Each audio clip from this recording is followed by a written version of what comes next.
Today we're going to talk about ways to increase your club head speed as you get older.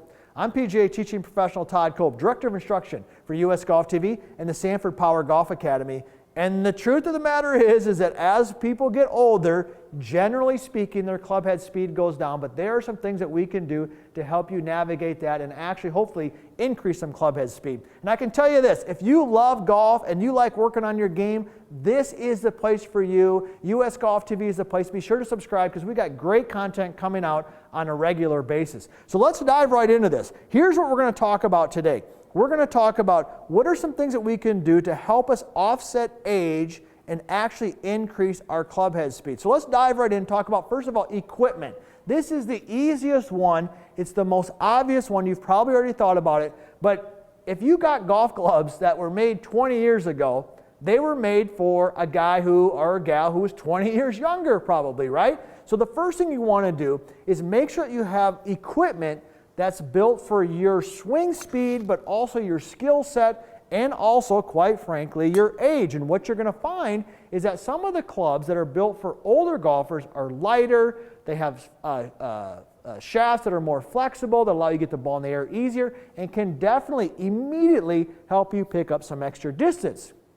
The other thing when it comes to equipment is you want to get some hybrids. If you don't have hybrids in your bag, okay, you got to try those hybrids out. They're way easier to hit than the 3-irons and 4-irons and even your 5-irons, and you're going to find that those actually can help you out. So that goes without saying, I think, the equipment part of it. But let's dive into some of the other things, because at the end here, I've got a couple great swing ideas and a couple drills that you can do on the driving range. So let's talk about from a physical standpoint.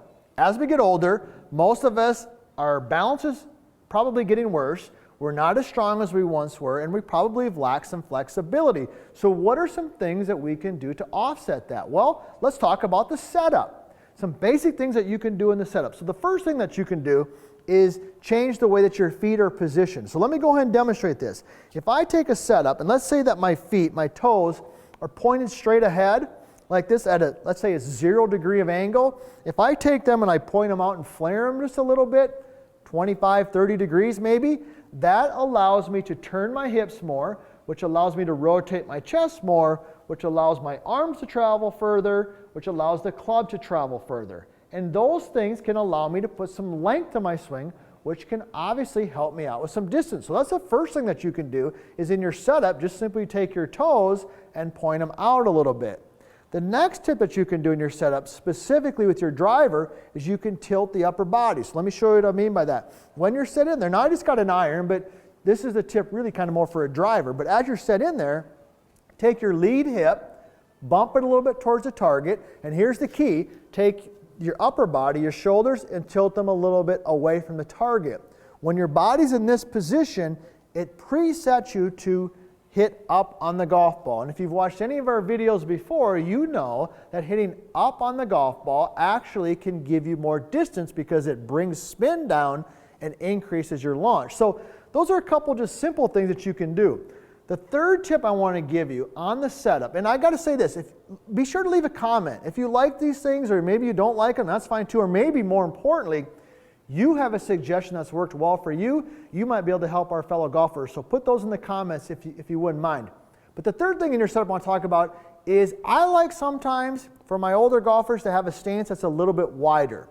And the reason for that is a lot of golfers struggle with balance. As they get older, they literally swing and they almost kind of feel like they're going to fall over. And think about other things. When your balance is off, let's say you're walking down the street and there's a patch of ice or you can tell it's going to be slippery.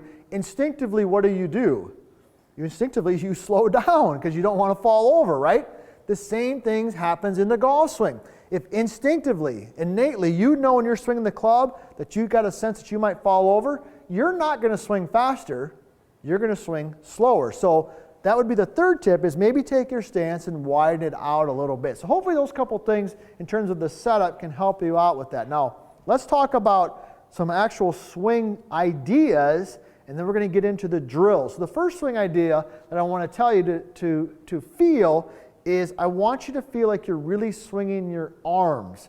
Now what I mean by that is, let me just go ahead and demonstrate. If I had a swing that was nothing but body, and I really moved a lot from side to side, Okay, that's going to require a lot of balance, athleticism, strength, all these types of things that we might struggle with as we get older. But I can make a swing where I just swing my arms. Okay, and I can get a lot of speed. I can get a lot of speed by just simply swinging my arms, and that can help me actually stay in balance, increase my club head speed, and really do a lot of good things there. So that would be the tip that I would give you, is when you head to the golf course, feel like your golf swing is maybe more of an arm motion versus a body motion. All right, so let's talk about some drills now, because I want to tie in some of these drills that I've already mentioned that tie into the balance and the coordination and some of those things. So the first one I want to help you with has to do with the balance. And it's a simple drill. It's been around for years, and we just call it feet together. So let me go ahead and demonstrate it. I'm going to get set up here. I'm going to put my feet together. And whenever I do a drill, I like to make a couple practice swings first of all. And I'm right here, I'm just using my 6-iron to do this drill. I would recommend a 6-iron or 7-iron, something like that. But my feet are together, and I'm just going to swing my arms back and through.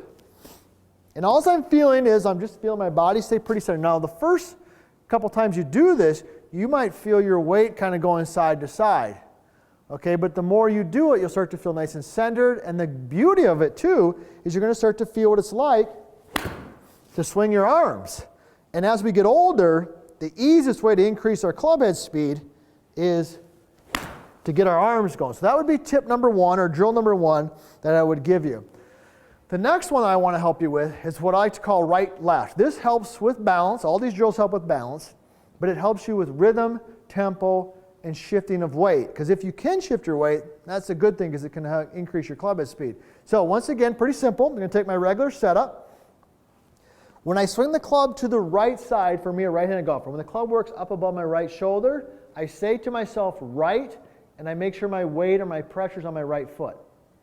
When I swing my arms and the club to the left, and the club's over my left shoulder, my lead shoulder, I say left, and I make sure that my weight pressure is on my lead foot. So it looks like this.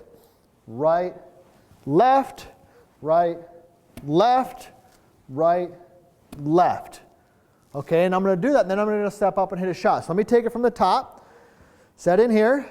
I'm going to do the first few motions kind of at maybe 70%. So it's right, left, right, left, right, left. Now I address the ball, and in my head I'm just going to repeat that phrase, right, left. Okay, and what that does, it improves rhythm, balance, tempo, and as a result, it increases your club head speed. So that was drill number 2. All right, drill number 3. This one is my favorite, but I have to tell you it's probably the most challenging. So if you don't get it right away, don't get frustrated, because this is a drill that takes a little bit, and it's a pretty dynamic drill, but it teaches balance, stability, and really teaches arm speed. Okay, we call it the circle drill. So I'm going to demonstrate this in slow motion and walk through this. Now, I would say this, be sure that when you do this drill, you don't do tons of them, because it can be a little bit challenging for the arms and things like that. So, regular setup, I'm going to do this drill with a 6-iron. Okay, I'm going to make a back swing. I'm going to swing the club forward through the strike, and then I'm going to circle the club back in front of me. Let me do that again. Back swing, forward swing, circle back in front of me. So it'll look something like this in a little bit quicker speed. Boom. Back swing, forward swing, circle. Notice my body staying nice and steady. My arms are soft and relaxed. Let me do it with the ball, and then we'll talk about it here in a second. So I'm set in here. Boom, back in front of me. Here we go with the ball.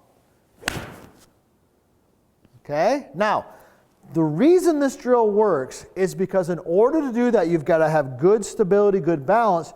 You've got to have relaxed and soft arms. When your arms are relaxed and soft, they pop, they speed, and they accelerate. So that's a drill that you can do. We call it the circle drill. It's a little bit challenging, but it's a great one. So next time you head to the golf course, here's what you're going to do. You got some ideas on what to do actually on the course. You're going to swing more of your arms, right? You got a little bit of ideas on how to set up with the driver, all right? When you're going to go practice, you got a couple really good drills. And if we do these things, we can improve our balance. We can offset some of the lack of strength and flexibility by changing our setup and those types of things. And when we do these things, maybe you'll be the exception. Maybe you'll be the person who actually hits the golf ball farther than you did when you were younger.